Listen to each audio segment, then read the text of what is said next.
아유, 뭐 1월이 시작됐어요 하면 금방 입춘이 오고, 입춘 됐어요 하면 뭐 금방 봄이 지나가고. 이 봄은 왜 그렇게 빨리 가는 것 같죠, 근데? 여러분도 그렇게 느껴지시나요? 오늘 제가 재미있는 옛날 얘기 하나 해드릴게요. 저도 얼마 전에 그 SNS를 통해서 읽었던 내용인데 하도 재미있어서 이미 읽어보신 분도 계시겠지만 오늘 여기서 같이 좀 공유해드려야겠다 싶어서 재미있는 얘기 하나 들고 왔습니다. 어느 마을에 자꾸 이렇게 시도 때도 없이 귀신이 출몰을 하는 거예요. 그 귀신이 자꾸 나타나니까 동네 마을 사람들이 깜짝깜짝 놀라고 막 공포에 사로잡히고 이제 무서운 거죠. 그래 이게 이제 마을로 내려와고 자꾸 사람들을 괴롭히고 공포에 떨게 하고 이제 이러니까 더 이상은 사람들의 피해를 그냥 두 눈 뜨고 볼 수가 없다 해가지고서 이제 마을의 촌장이 팔을 걷어붙이고 나섰습니다. 그래서 이제 내가 이 귀신을 잡아서 동네 사람들을 편안하게 하리라 이렇게 이제 생각하고 팔을 걷어붙이고 막 씩씩거리면서 이제 산을 막 올라갔어요. 산을 한참 올라가는데 이제 중턱쯤 가가지고 웬 남자 하나가 나타나요. 그러니까 이제 뭐 촌장은 막 바삐 가느라고 뭐 귀신이 어떻게 생긴 줄도 모르고 이제 상상 속에서 떠올리며 가는 거죠. 근데 웬 남자 하나가 중턱에서 나타나더니 어디를 그렇게 바쁘게 가시오? 라고 물으니까 자꾸 동네에 귀신이 나타나서 괴롭히니까 내가 이 동네 사람들을 편안하게 해주기 위해서 귀신을 잡으러 가는 중이다 이래요. 그랬더니 이 남자가 내가 바로 그 귀신이요 이러는 거예요. 그 말이 떨어지자마자 그냥 촌장이 바로 일격을 가하면서 한 방을 날립니다. 그래 이제 한 방을 날리니까 휘청하면서 쓰러졌죠. 쓰러지니까 그냥 바로 올라탔어요. 올라타고 다시 한번 일격을 가하려고 막 내리치려고 하는데 갑자기 귀신이 잠깐만 나를 이번에 한 번만 살려주면 매일 아침 당신의 머리맡에 20만 원씩 돈을 갖다 놓겠소 이러고 흥정을 하는 거예요 귀신이. 그래 이제 올라타고 한 방을 매기려고 이렇게 딱 하는데 가만히 보니까 뭐 돈도 준다 그러지. 겁을 먹었으니 이제 다시 나타나서 그런 짓을 안 할 것 같기도 하고. 뭐 오케이 뭐 좋아 라고 이제 하면서 놓아주겠다. 동네 나타나지 말고 20만 원씩 꼭 갖다 놔. 마을 사람들 괴롭히게 말해봐. 그땐 내가 너 가만 안 둔다 이러면서 이제 겁을 한 번 더 팍 주고. 그러고서는 놓아줬어요 귀신을.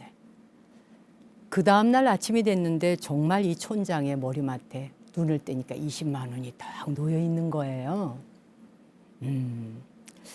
귀신에게 돈도 받고 버릇도 고쳤고 동네는 편안해졌고 야 내가 촌장으로서 이만하면 아주 제대로 살았지 만족해 있는 거예요. 그 다음날 아침에도 눈을 떴더니 여전히 20만 원이 더 있어요. 아주 괜찮은 장사인 거죠 한마디로. 3일째가 돼서 셋째 날에 눈을 떴더니 머리맡에 돈이 없는 거예요. 3일을 봤는데 3일간 내처 돈을 안 갖다 놓는 거예요. 근데 촌장이 화가 머리 끝까지 났죠. 내가 너를 그냥 두나 봐라. 이번에 잡히면 너는 그냥 한 방에 가는 거다. 이제 이러고 다시 막 씩씩거리면서 산으로 갑니다. 막 헐레벌떡 산을 가는데 역시 중턱에서 귀신을 다시 만났어요. 다시 만나서 보자마자 물을 것도 없이 바로 그냥 일격을 가합니다. 일격을 가하자 귀신이 탁 피했죠. 이제 착 피하니까 이 사람이 휘청하면서 쓰러진 거예요. 이 사람이 휘청하면서 쓰러지자 귀신이 이번에 올라탄 거죠. 아무튼 그래서 이제 올라타고 일격을 이제 이 귀신이 이 촌장한테 가하려고 이제 확 힘을 막 쓰고 있는데 촌장이 갑자기 잠깐만 하나만 물어봅시다. 당신이 이렇게 힘이 센 존재인데 왜 지난번에는 나한테 힘을 못 쓰고 쓰러졌느냐? 꼼짝도 못하지 않았느냐? 이번엔 도대체 너에게 어떻게 이런 대단한 힘이 나왔느냐고 물어요. 그게 궁금하다. 그랬더니 이제 귀신이 이런 법문을 합니다. 지난번에는 당신이 마을의 이익과 정의를 위해서 그렇게 싸웠기 때문에 내가 그대를 이길 수 없었다. 그러나 오늘은 자신의 이익 때문에 눈이 멀어서 올라왔기 때문에 본인의 이익을 위해서 눈이 먼 자를 이겨먹는 것은 간단한 일이다. 이 어마어마한 법문을 하는 거예요. 이야기는 여기서 끝입니다. 자, 그런데 이제 이런 걸 통해서 우리가 우리 자신의 인생을 생각해 보게 하는 우화 같은 옛 이야기들이죠. 정말 이런 가르침들은 촌철살인 같은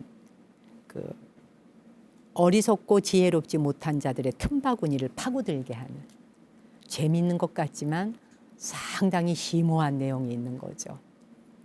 마을 사람들의 평안과 마을 사람들의 공동의 이익을 위해서 네가 힘을 쓰고자 할 때는 내가 그런 자를 이기기는 어렵다.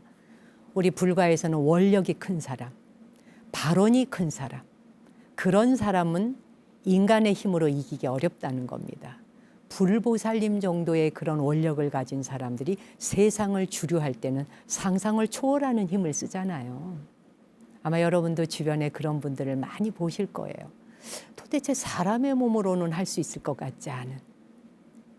그런데 귀신의 말처럼 공동의 이익이 아닌, 즉 거대한 원력과 발언과 꿈과 목표가 아닌 사사로운 개인의 이익을 위해서 눈멀어서 자기의 욕심과 욕망을 탐하는 행동을 하고자 할 때, 그때는 이 우주간에서 쓸 수 있는 힘은 그야말로 콩알 쪼가리밖에 되지 않으니 귀신도 이기지 못할 뿐만 아니라 세상의 그 어떤 에너지도 이길 수 없다라고 하는 이야기.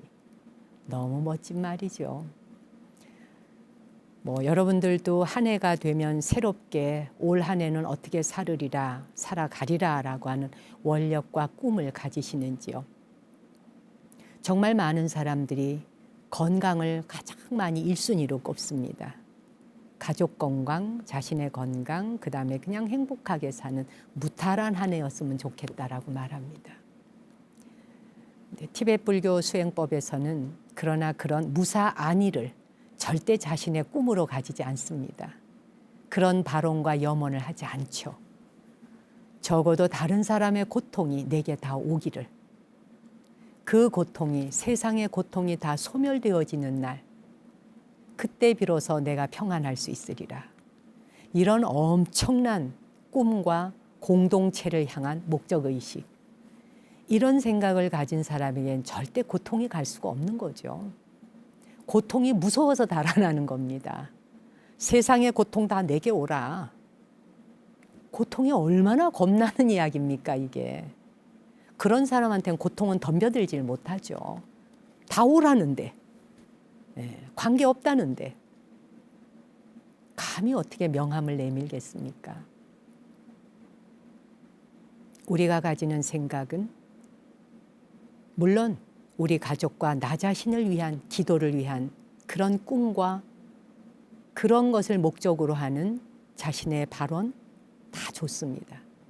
그러나 적어도 코끼리 발자국 안에 모든 원이 다 들어가야 하는 것과 같이 공동체를 위하고 공익을 위한 발언을 가지게 되고 거기에 내 주파수를 맞추면 몸도 거기에 따라주고 내 정신과 또 마음과 영혼 자체가 거기에 주파수가 맞춰지게 된다.